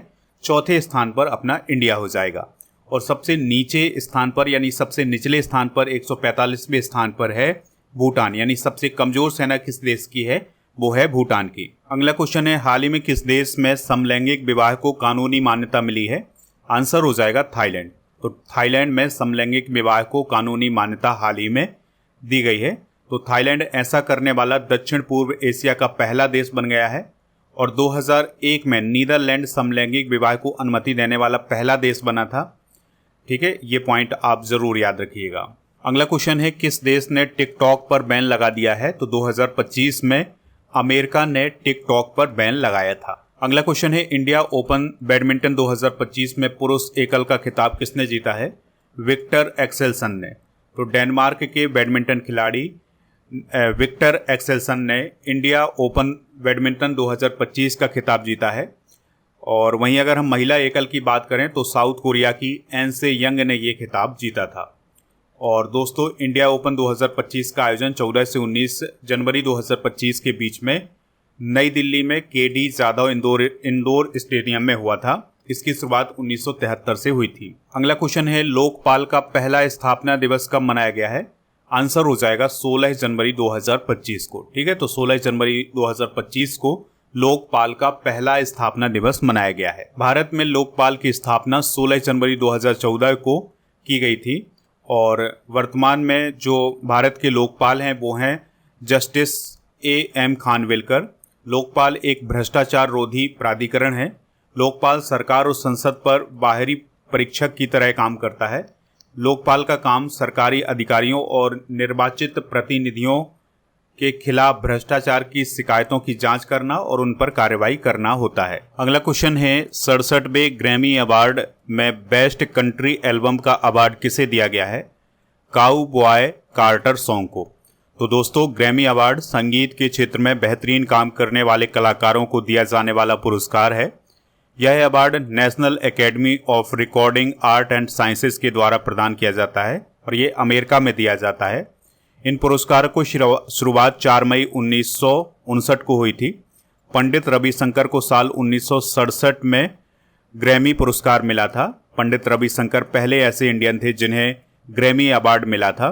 साल 2024 में ग्रैमी अवार्ड में शंकर महादेवन, जाकिर हुसैन, गणेश राजगोपालन और सैल्व गणेश विनायकरम को पुरस्कार मिला था। 67वें ग्रैमी अवार्ड 2025 की बात करें तो इनका आयोजन लॉस एंजल्स अमेरिका में किया गया था और इस अवार्ड समारोह में भारतीय अमेरिकी सिंगर और उद्यमी चंद्रिका टंडन के एल्बम त्रिवेणी के लिए बेस्ट न्यू एज एम्बिएंट या चेंट एल्बम कैटेगरी में ग्रैमी पुरस्कार मिला था। बेस्ट कंट्री एल्बम का अवार्ड मिला था काउ बॉय कार्टर सॉन्ग को और बेस्ट रैप एल्बम का मिला था alligator bites never heal song के लिए। और बाकी आपको ये यहाँ पर पुरस्कार दिए गए हैं, इनको भी आप नोट कर सकते हैं। अगला क्वेश्चन है CK Naidu life time achievement award 2025 किसे दिया गया है? तो ये सचिन तेंदुलकर जी को प्रदान किया गया है। यह अवार्ड बीसीसीआई के द्वारा दिया जाता है। तो 2025 में CK Naidu life time achievement award Sachin Tendulkar को प्रदान किया गया है। अगला क्वेश्चन है हाल ही में किस देश को मलेरिया मुक्त घोषित किया गया है? आंसर हो जाएगा जॉर्जिया। तो WHO के द्वारा जॉर्जिया देश को 2025 में मलेरिया मुक्त घोषित किया गया था। अगला क्वेश्चन है भारतीय तटरक्षक दिवस कब मनाया जाता है? तो 1 फरवरी को भारतीय तटरक्षक दिवस मनाया जाता है। अगला क्वेश्चन है दक्षिण अफ्रीका के सबसे बड़े हिंदू मंदिर का उद्घाटन कहाँ किया गया है? जोहान्सबर्ग में। ठीक है, तो साउथ अफ्रीका में सबसे बड़े हिंदू मंदिर का उद्घाटन किया गया है जोहान्सबर्ग में। जोहान्सबर्ग साउथ अफ्रीका का एक शहर है। अगला क्वेश्चन है कौन सा देश संयुक्त राष्ट्र मानवाधिकार परिषद यानी UNHRC से अलग हो गया है? आंसर हो जाएगा अमेरिका। तो अमेरिका ने संयुक्त राष्ट्र मानवाधिकार परिषद से अलग होने का फैसला किया है। अगला क्वेश्चन है भारत का पहला सफेद बाघ प्रजनन केंद्र कहाँ खोला जाएगा? तो ये रीवा मध्य प्रदेश में खोला जाएगा। तो केंद्रीय चिड़ियाघर प्राधिकरण ने मध्य प्रदेश के रीवा जिले में भारत के पहले सफेद बाघ प्रजनन केंद्र को मंजूरी दी है। इस प्रोजेक्ट को 2011 में मंजूरी दी गई थी, लेकिन अब इसको फाइनल मंजूरी दी गई है और ये दोस्तों रीवा के गोविंदगढ़ में स्थापित किया जाएगा। अगला क्वेश्चन है अंडर 19 महिला T20 विश्व कप 2025 को किसने जीता है? आंसर हो जाएगा इंडिया ने। तो दोस्तों ICC अंडर 19 महिला T20 विश्व कप 2025 मलेशिया में आयोजित किया गया था, जिसको भारत ने साउथ अफ्रीका को हरा करके जीता है। प्लेयर ऑफ द सीरीज कौन रही हैं? गोंगाडी त्रिशा। और फाइनल में प्लेयर ऑफ द मैच भी गोंगाडी त्रिशा रही हैं। सबसे अधिक विकेट वैष्णवी शर्मा ने लिए थे और भारत की कप्तान कौन थी? निकी प्रसाद। अगला क्वेश्चन है हाल ही में किस स्थान को भारत सरकार ने रामसर स्थल घोषित किया है? आंसर हो जाएगा उपरोक्त सभी, यानी कि सक्कारा कोट्टाई पक्षी अभ्यारण्य, ये तमिलनाडु में है, इसे घोषित किया गया है। थेरथंगल पक्षी अभ्यारण्य, ये भी तमिलनाडु में है, तो इसको घोषित किया गया है। और खेचे ओपालरी अर्धभूमि, ये सिक्किम में है, तो इसको घोषित किया गया है। और उधवा झील, ये झारखंड में है। तो इन सभी को हाल ही में भारत सरकार के द्वारा रामसर साइट घोषित किया गया है। अगला क्वेश्चन है वर्ष 2025 का वार्षिक बजट किसके द्वारा पेश किया गया है? निर्मला सीतारमण के द्वारा। ठीक है, तो वित्त मंत्री निर्मला सीतारमण जी ने 1 फरवरी 2025 को लगातार 8वीं बार बजट पेश किया है और इस बजट भाषण में उन्होंने गरीब, युवा, अन्नदाता और नारी को शामिल किया था। और दोस्तों इसकी कुछ विशेषताओं की बात करें तो 12 लाख की कमाई तक कोई टैक्स नहीं लगेगा। मोबाइल फ़ोन और इलेक्ट्रिक कारें सस्ती होंगी, ये कहा गया था। जल जीवन मिशन को मिशन जो था कार्यक्रम, उसका 2028 तक उसको बढ़ाया गया है। और KCC की जो लिमिट थी 3 लाख, उसको बढ़ा करके 5 लाख किया गया है।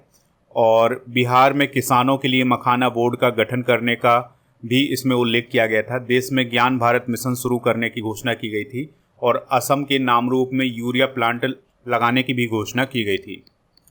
अगला क्वेश्चन है BCCI अवार्ड 2025 में पॉली उमरीगर पुरस्कार किसे दिया गया है? तो ये दिया गया है दोस्तों जसप्रीत बुमराह को। ठीक है, तो colonel CK Naidu life time achievement पुरस्कार पुरुष दिया गया है सचिन तेंदुलकर को। पॉली उमरीगर पुरस्कार सर्वश्रेष्ठ अंतर्राष्ट्रीय क्रिकेटर पुरुष का अवार्ड दिया गया जसप्रीत बुमराह को। सर्वश्रेष्ठ अंतर्राष्ट्रीय क्रिकेटर महिला का अवार्ड दिया गया स्मृति मंधाना को।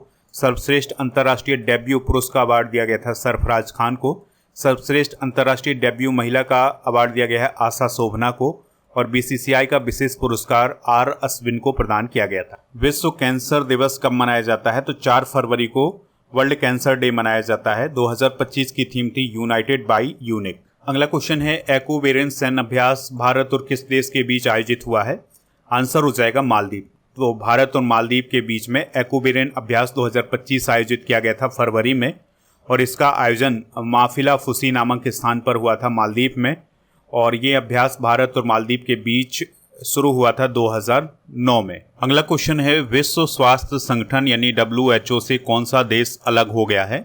आंसर हो जाएगा अर्जेंटीना। तो देखिए, अमेरिका पहले अलग हो गया है, फिर उसके बाद अर्जेंटीना अलग हुआ है। तो अगर आपके ऑप्शन में अमेरिका भी है तो आप उसको भी टिक कर सकते हैं। तो अमेरिका और अर्जेंटीना दोनों WHO से अलग हुए हैं, इस बात को आप जरूर याद रखिएगा। अगला क्वेश्चन है, हाल ही में किस राज्य को नक्सल मुक्त घोषित किया गया है?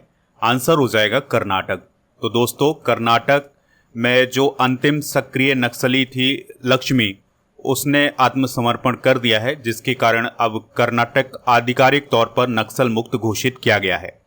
2024 में 9 प्रभावित राज्यों में नक्सल प्रभावित जिलों की संख्या कुल 38 है। ठीक है, जिसमें अगर हम बात करें नक्सल प्रभावित राज्योों की तो इसमें छत्तीसगढ़ है, ओडिशा, झारखंड, मध्य प्रदेश, महाराष्ट्र, तेलंगाना, केरल, आंध्र प्रदेश और पश्चिम। अगला क्वेश्चन है, देश में सबसे अधिक गिद्ध किस राज्य में पाए गए हैं? आंसर हो जाएगा मध्य प्रदेश में। ठीक है, तो मध्य प्रदेश में सबसे अधिक गिद्ध पाए गए हैं। तो गिद्ध जनगणना 2025 हुई है, जिसके अनुसार मध्य प्रदेश में गिद्धों की जो कुल जनसंख्या बताई गई है वो बताई गई है 12,981, जबकि 2024 में जो मध्य प्रदेश में गणना हुई थी गिद्धों की, उसमें 10,845 थी। मध्य प्रदेश में पहली बार गिद्ध जनगणना 2016 में हुई थी। और आपको याद रखना है कि जो मध्य प्रदेश का पन्ना टाइगर रिजर्व है उसमें सबसे ज्यादा गिद्ध पाए जाते हैं। अगला क्वेश्चन है, प्रधानमंत्री नरेंद्र मोदी के प्रधान सचिव कौन बने हैं? आंसर हो जाएगा शक्तिकांत दास। तो आरबीआई के पूर्व गवर्नर शक्तिकांत दास को प्रधानमंत्री मोदी का प्रिंसिपल सेक्रेटरी नंबर 2 नियुक्त किया गया है।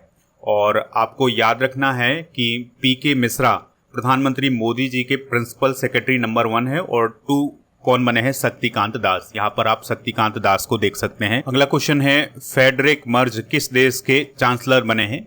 आंसर हो जाएगा जर्मनी। ठीक है, तो फ्रेडरिक मर्ज जर्मनी के नए चांसलर बने हैं। जर्मनी यूरोप महाद्वीप में स्थित है, बर्लिन इसकी राजधानी है, यूरो यहाँ की करेंसी है।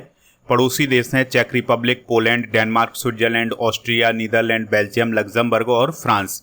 दोस्तों, जर्मनी की संसद को बुंडेसटैग बोला जाता है, इस बात को भी आप याद रखिएगा। अगला क्वेश्चन है, एशियाई विकास बैंक के 11वें अध्यक्ष कौन बने हैं? आंसर हो जाएगा मसातो कांडा। ठीक है, तो मसातो कांडा एशियाई विकास बैंक के 11वें नंबर के अध्यक्ष हाल ही में बने हैं। एशियाई विकास बैंक की स्थापना 1966 में हुई थी। एशियाई विकास बैंक एक क्षेत्रीय बहुपक्षीय विकास बैंक है और एशिया प्रशांत क्षेत्र पर यह केंद्रित है। इसके मेंबर हैं 69 और इसका जो मुख्यालय है वो फिलीपींस में है। अगला क्वेश्चन है, रणजी ट्रॉफी 2024-25 का खिताब किसने जीता है? आंसर हो जाएगा विदर्भ ने। तो विदर्भ ने रणजी ट्रॉफी 2024-25 का खिताब जीता है। सबसे पहले तो आप ये याद रखिएगा कि जो रणजी ट्रॉफी है ये क्रिकेट से रिलेटेड है, तो 2024-25 में इसका खिताब विदर्भ ने जीता है।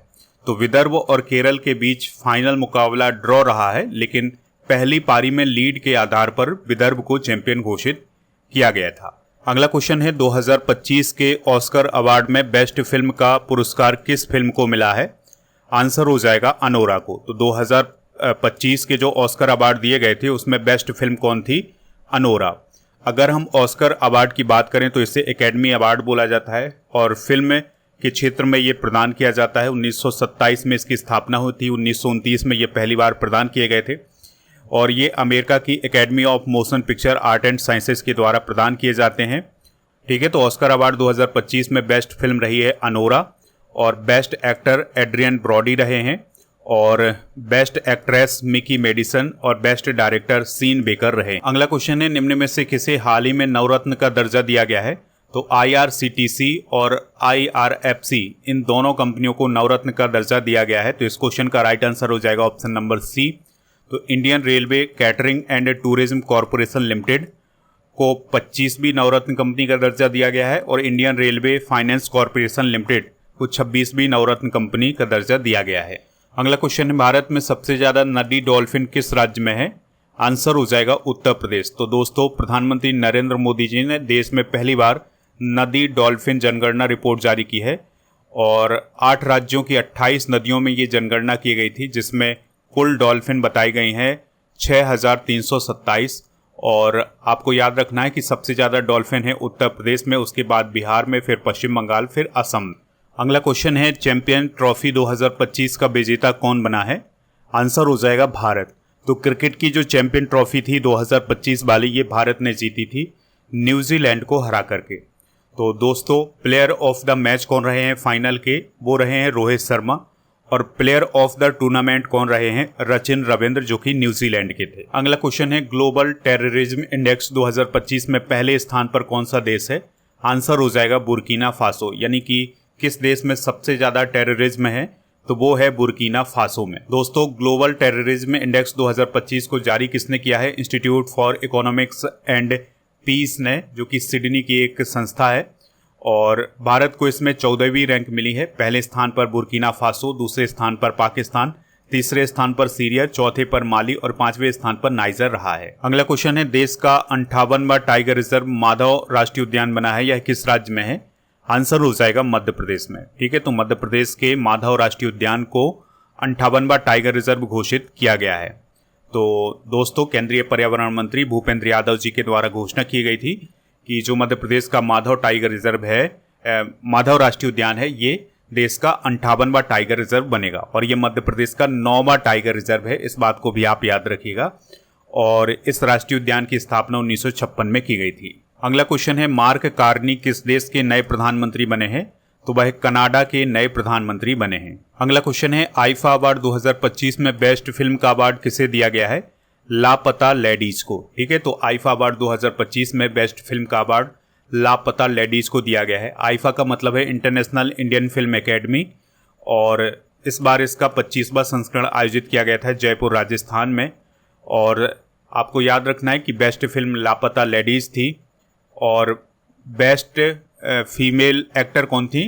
वो थी नितांशी गोयल लापता लेडीज के लिए। बेस्ट डायरेक्टर थी किरण राव और बेस्ट एक्टर थे कार्तिक आर्यन भूल भुलैया 3 के लिए। अगला क्वेश्चन है धूम्रपान निषेध दिवस 2025 कब मनाया गया है? तो यह 12 मार्च को मनाया गया है। अगला क्वेश्चन है देश का पहला सहकारी विश्वविद्यालय कहाँ स्थापित किया जाएगा? तो ये आनंद गुजरात में स्थापित किया जाएगा। और दोस्तों इसका जो नाम होगा वो होगा त्रिभुवन सहकारी विश्वविद्यालय। ठीक है, तो इसके लिए एक विधेयक भी पारित किया गया है जिसके तहत गुजरात के आनंद में देश का पहला सहकारी विश्वविद्यालय स्थापित किया जाएगा। अगला क्वेश्चन है भारतीय रिजर्व बैंक यानी आरबीआई की डिप्टी गवर्नर कौन बनी है? तो डॉक्टर पूनम गुप्ता आरबीआई की डिप्टी गवर्नर बनी है। अगला क्वेश्चन है हाल ही में मनोज कुमार का निधन हो गया है, वह कौन थे? तो वह एक एक्टर थे, उनका हाल ही में निधन हुआ है। उनका असली नाम क्या था? हरि कृष्ण गोस्वामी।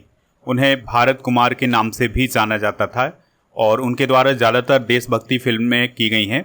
ये भी याद रखिएगा कि उन्हें 1992 में पद्मश्री से सम्मानित किया गया था। 2016 में उन्हें दादा साहब फाल्के अवार्ड दिया गया था। अगला क्वेश्चन है किस राज्य के चपाता मिर्च को जीआई टैग मिला है? आंसर हो जाएगा तेलंगाना। ठीक है, तो तेलंगाना राज्य के चपाता मिर्च को जीआई टैग प्रदान किया गया है और ये तेलंगाना के वारंगल में पाया जाता है। अगला क्वेश्चन है बिम्स्टेक शिखर सम्मेलन 2025 किस देश में आयोजित किया गया था? आंसर हो जाएगा थाईलैंड। तो दोस्तों 4 से 6 अप्रैल 2025 तक बिम्स्टेक शिखर सम्मेलन 2025 बैंकॉक थाईलैंड में आयोजित किया गया था और इसकी जो थीम थी बिम्स्टेक समृद्ध लचीला और खुला। और आपको याद रखना है कि इसकी अध्यक्षता पैतोंगतार्न सिनाबात्रा ने की थी जो उस समय थाईलैंड की पीएम थी। अगला क्वेश्चन है पीएम मोदी को किस देश ने मित्र भूषण पुरस्कार से सम्मानित किया है? आंसर हो जाएगा श्रीलंका। ठीक है, तो श्रीलंका ने पीएम मोदी को मित्र भूषण पुरस्कार से सम्मानित किया है। अगला क्वेश्चन है एशिया के पहले vertical lift bridge Pamban bridge का उद्घाटन किस राज्य में किया गया है? तमिलनाडु में। तो दोस्तों ये जो पंबन ब्रिज है ये तमिलनाडु राज्य में स्थित है और ये देश का पहला vertical lift span railway bridge है और ये रामेश्वरम और मंडपम को जोड़ता है। इसकी जो लंबाई है वो है 2.08 किलोमीटर की। अगला क्वेश्चन है नोलैन गुरेर संदेश और बारुईपुर अमरूद किस राज्य से संबंधित है जिसे जीआई टैग मिला है? तो ये दोनों पश्चिम बंगाल से संबंधित हैं। तो अप्रैल 2025 में क्या किया गया है कि नोलैन गुरेर संदेश और बारुईपुर अमरूद और कामारू पुकुर का सफ़ेद बोंडो इसको भी जीआई टैग प्रदान किया गया है और ये तीनों प्रोडक्ट पश्चिम बंगाल से अगला क्वेश्चन है 38वें नेशनल गेम्स 2025 में प्रथम स्थान पर कौन रहा है? आंसर हो जाएगा सर्वश्रेष्ठ। तो दोस्तों 38वें नेशनल गेम्स 2025 का आयोजन देहरादून उत्तराखंड में किया गया था। तो इसमें सर्वश्रेष्ठ स्पोर्ट्स कंट्रोल बोर्ड यानी सेना की टीम 121 मेडल के साथ टॉप पर रही है, जिसमें उसने 68 गोल्ड, 26 सिल्वर और 27 ब्रॉन्ज मेडल जीते हैं। इस प्रकार से सेना की टीम ने राजा भलिंदर सिंह ट्रॉफी भी जीती है। दोस्तों यहाँ पर हम देख लेते हैं, यहाँ पर आपको एक बात और याद रखनी है कि जो 38वें राष्ट्रीय खेल का शुभंकर था वो कौन था, मौलिक। और मेडल टैली की बात करें तो सबसे पहले स्थान पर महाराष्ट्र, दूसरे तीसरे स्थान पर हरियाणा, चौथे स्थान पर मध्य प्रदेश, पांचवें स्थान पर कर्नाटक रहा है। अगला क्वेश्चन है, सिमलीपाल किस राज्य में स्थित है जिसे आधिकारिक तौर पर राष्ट्रीय उद्यान का दर्जा दिया गया है? आंसर हो जाएगा ओडिशा। तो ओडिशा के सिमलीपाल को हाल ही में राष्ट्रीय उद्यान का दर्जा दिया गया है और ये भारत का 107वां राष्ट्रीय उद्यान बना है। इसका क्षेत्रफल है 845.70 वर्ग किलोमीटर का। और दोस्तों सिमलीपाल अब ओडिशा का सबसे बड़ा राष्ट्रीय उद्यान बन गया है और यह ओडिशा का दूसरा राष्ट्रीय उद्यान बना है। इससे पहले ओडिशा में भितरकनिका राष्ट्रीय उद्यान था। अगला क्वेश्चन है, कलिंगा सुपर कप 2025 किसने जीता है? तो फुटबॉल क्लब गोवा ने कलिंगा सुपर कप 2025 को जीता है। ठीक है, और ये फुटबॉल से रिलेटेड कप है, इस बात को भी आप याद रखिएगा। अगला क्वेश्चन है, सुदीरमन कप 2025 किस देश ने जीता है? तो ये जीता है चाइना ने। तो सबसे पहले आपको ये याद रखना है कि सुदीरमन कप किस खेल से संबंधित है? ये बैडमिंटन से संबंधित है। तो इसको 2025 में चाइना ने जीता है साउथ कोरिया को हरा करके। नेक्स्ट क्वेश्चन है, ह्यूमन डेवलपमेंट इंडेक्स 2025 में भारत की रैंक क्या है? आंसर हो जाएगा 130। तो दोस्तों यूएनडीपी मानव विकास रिपोर्ट 2025 के अनुसार भारत 2025 में मानव विकास सूचकांक में 193 देशों में 130वें स्थान पर पहुंच गया है, जबकि लैंगिक असमानता सूचकांक में भारत 193 देशों में 102वें स्थान पर पहुंच गया है। इस रिपोर्ट को किसने जारी किया है? तो याद रखिएगा, संयुक्त राष्ट्र विकास कार्यक्रम या यूएनडीपी ने जारी किया है। अगला क्वेश्चन है, भारतीय सेना ने ऑपरेशन सिंदूर किस देश के आतंकी संगठनों के खिलाफ चलाया था? आंसर हो जाएगा पाकिस्तान। तो दोस्तों ऑपरेशन सिंदूर भारत ने पाकिस्तान के आतंकी संगठनों के खिलाफ चलाया था और ये ऑपरेशन चलाया गया था 6 और 7 मई 2025 को। इस हमले में 7 शहरों पर अटैक किया गया था और 7 शहरों के 9 आतंकी ठिकानों को निशाना बनाया गया था, जिसमें 100 से ज़्यादा आतंकी मारे गए थे। और दोस्तों आपको याद रखना है कि ये जो ऑपरेशन सिंदूर है ये किस लिए चलाया गया था, क्योंकि कश्मीर के पहलगाम में 22 अप्रैल को एक आतंकी हमला हुआ था जिसमें 26 पर्यटक मारे गए थे। इसमें एक नेपाल का टूरिस्ट भी शामिल था। तो इसी का बदला लिया था भारत ने पाकिस्तान से। अगला क्वेश्चन है, हाल ही में ब्रह्मोस मिसाइल यूनिट का उद्घाटन कहाँ किया गया है? आंसर हो जाएगा लखनऊ में। ठीक है, तो उत्तर प्रदेश के लखनऊ में हाल ही में ब्रह्मोस मिसाइल यूनिट का उद्घाटन किया गया है और ये उद्घाटन राजनाथ सिंह जी के द्वारा किया गया है। नेक्स्ट क्वेश्चन है, यूनेस्को या गिलर्मो कैनो विश्व प्रेस स्वतंत्रता पुरस्कार 2025 किसे प्रदान किया गया है या किसे इससे सम्मानित किया गया है? आंसर हो जाएगा ला प्रेंस। तो निकारागुआ का एक अखबार है ला प्रेंस, तो उसे 2025 का विश्व प्रेस स्वतंत्रता पुरस्कार प्रदान किया गया है। दोस्तों ला प्रेंस जो अखबार है वो निकारागुआ में सेंसरशिप, संपत्ति जब्ती और गिरफ्तारियों का सामना कर रहा है, क्योंकि वो निडर पत्रकारिता कर रहा है, मतलब बहुत सारे जो मामले हैं वो उजागर कर रहा था। इसलिए ला प्रेंस नामक अखबार को ये यूनेस्को विश्व प्रेस स्वतंत्रता पुरस्कार 2025 प्रदान किया गया। अगला क्वेश्चन है, राष्ट्रीय प्रौद्योगिकी दिवस कब मनाया जाता है? तो 11 मई को हर साल राष्ट्रीय प्रौद्योगिकी दिवस या नेशनल टेक्नोलॉजी डे सेलिब्रेट किया जाता है। अगला क्वेश्चन है, हाल ही में किस देश में शतरंज पर रोक लगाई गई है? आंसर हो जाएगा अफगानिस्तान। ठीक है, तो अफगानिस्तान देश में शतरंज यानी चेस पर बैन लगाया गया है। अगला क्वेश्चन है, भारत के 52वें चीफ जस्टिस कौन बने हैं? तो उनका नाम है दोस्तों भूषण रामकृष्ण गवई। तो BR गवई भारत के 52वें नंबर के चीफ जस्टिस बने हैं, इस बात को आप याद रखिएगा। और चीफ जस्टिस BR गवई का जो संबंध है वो अमरावती से है, यानी कि अमरावती महाराष्ट्र में इनका जन्म हुआ था और ये 14 मई 2025 को भारत के 52वें नंबर के चीफ जस्टिस बने थे। उन्होंने चीफ जस्टिस के रूप में संजीव खन्ना का स्थान लिया था। और आपको याद रखना है कि जस्टिस BR गवई भारत के दूसरे दलित और पहले बौद्ध चीफ जस्टिस हैं। भारत के पहले दलित चीफ जस्टिस ऑफ इंडिया कौन थे? KG बालकृष्णन, जो कि 2007 में बने थे। अगला क्वेश्चन है संघ लोक सेवा आयोग यानी यूपीएससी के अध्यक्ष कौन बने हैं? तो अजय कुमार यूपीएससी के अध्यक्ष बने हैं। यूपीएससी की बात करें तो यह एक संवैधानिक निकाय है।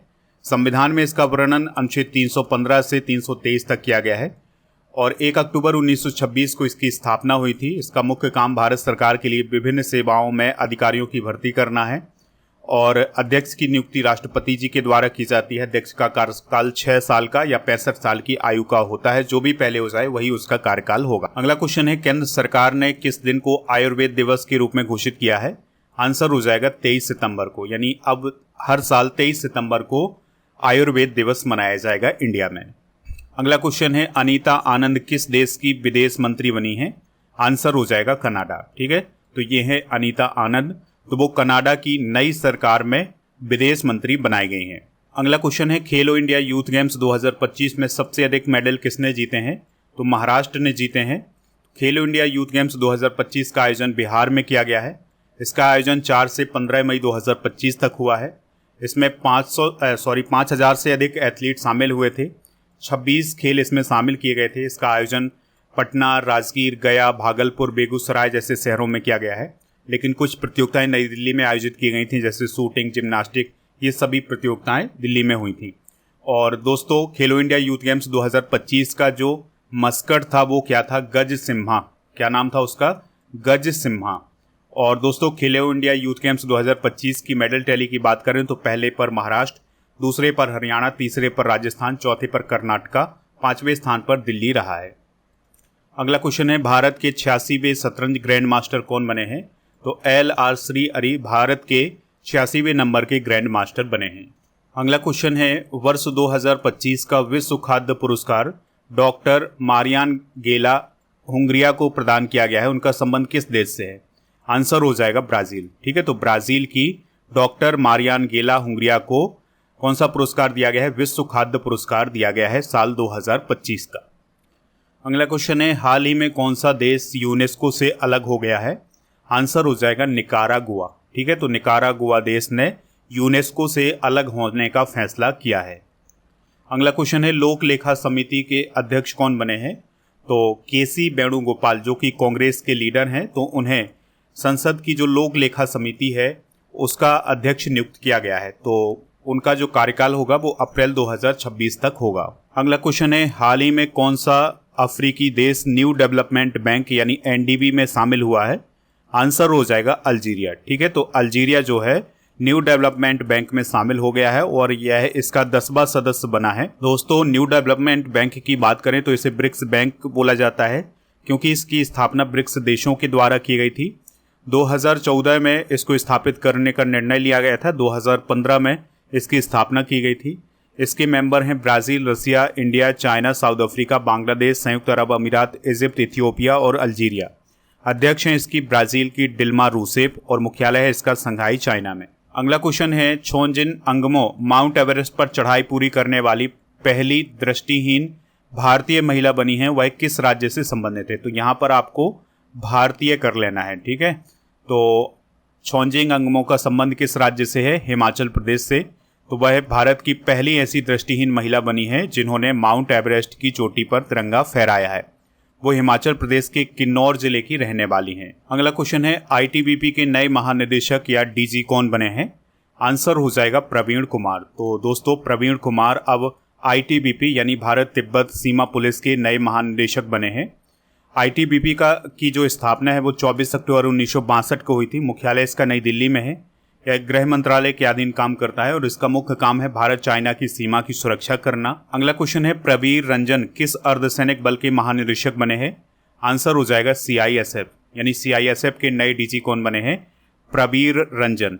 CISF की बात करें अगर हम तो इसकी स्थापना 10 मार्च 1969 को हुई थी। नई दिल्ली में इसका मुख्यालय है और इसका प्रमुख काम होता है परमाणु संयंत्र, अंतरिक्ष केंद्र, हवाई अड्डे, बंदरगाह, रेल, रिफाइनरी, विद्युत संयंत्र आदि की सुरक्षा करना। अगला क्वेश्चन है अहमदनगर रेलवे स्टेशन का नया नाम क्या रखा गया है? आंसर हो जाएगा अहिल्या नगर रेलवे स्टेशन और ये किस राज्य में है? ये महाराष्ट्र में है। अगला क्वेश्चन है 71वें राष्ट्रीय फिल्म पुरस्कार 2025 में सर्वश्रेष्ठ फीचर फिल्म का पुरस्कार किसे मिला है? आंसर हो जाएगा इसका 12th फेल को। तो दोस्तों 71वें राष्ट्रीय फिल्म पुरस्कार हाल ही में 23 सितंबर 2025 को प्रदान किए गए हैं और इसके साथ दादा साहब फाल्के पुरस्कार भी प्रदान किया गया है। तो दोस्तों ये पुरस्कार सूचना और प्रसारण मंत्रालय के द्वारा दिए गए हैं। राष्ट्रीय फिल्म पुरस्कार 1954 में शुरू हुए थे। भारतीय सिनेमा को सम्मानित करने के लिए ये दिए जाते हैं और 2025 में ये जो राष्ट्रीय फिल्म पुरस्कार दिए गए हैं ये 2023 में रिलीज हुई फिल्मों के लिए दिए गए हैं। तो सर्वश्रेष्ठ फीचर फिल्म रही है 12th फेल, जिसके डायरेक्टर विधु विनोद चोपड़ा थे। सर्वश्रेष्ठ अभिनेता शाहरुख खान थे और विक्रांत मैसी। सर्वश्रेष्ठ अभिनेत्री रानी मुखर्जी। सर्वश्रेष्ठ निर्देशक Sudipto Sen. Best non feature film का अवार्ड दिया गया था द फ्लावरिंग मैन को। बेस्ट हिंदी फिल्म कटहल रही है और बेस्ट गुजराती फिल्म वस रही है। क्वेश्चन है, दादा साहब फाल्के अवार्ड 2025 किसे प्रदान किया गया है? तो मोहनलाल को दादा साहब फाल्के अवार्ड 2025 प्रदान किया गया है। उन्हें ये पुरस्कार 2023 के लिए दिया गया है। मोहनलाल एक मलयालम अभिनेता हैं जिनका पूरा नाम है मोहनलाल विश्वनाथन। उनका संबंध है केरल राज्य से। 1960 में उनका जन्म हुआ था। उनके द्वारा मलयालम, तमिल, तेलुगु, हिंदी और कन्नड़ फिल्मों में काम किया गया है और 2001 में पद्मश्री, 2019 में पद्म भूषण मिला था। दादा साहब फाल्के अवार्ड भारतीय सिनेमा में योगदान के लिए दिया जाने वाला भारत का सर्वोच्च फिल्म पुरस्कार है और सूचना एवं प्रसारण मंत्रालय की ओर से ये प्रदान किया जाता है। इसकी शुरुआत 1969 में हुई थी और इसकी पहली विजेता है देविका रानी और इस पुरस्कार के अंतर्गत गोल्डन लोटस और 10 लाख रुपए की नगद राशि दी जाती है। तो आप हमारे स्टडी करके ऐप को इंस्टॉल कर लें तो यहाँ पर आपको मंथली करंट अफेयर्स की ई बुक और लास्ट 6 मंथ के करंट अफेयर्स की ई बुक, ईयरली करंट अफेयर्स की ई बुक और स्टेट वाइज करंट अफेयर्स की ई बुक और इसके अलावा आपको यहाँ पर जीके जीएस की पीडीएफ ई बुक ये सभी आपको यहाँ पर मिल जाएंगी। तो ऐप को ज़रूर इंस्टॉल करें जिसका लिंक डिस्क्रिप्शन बॉक्स में दिया गया है।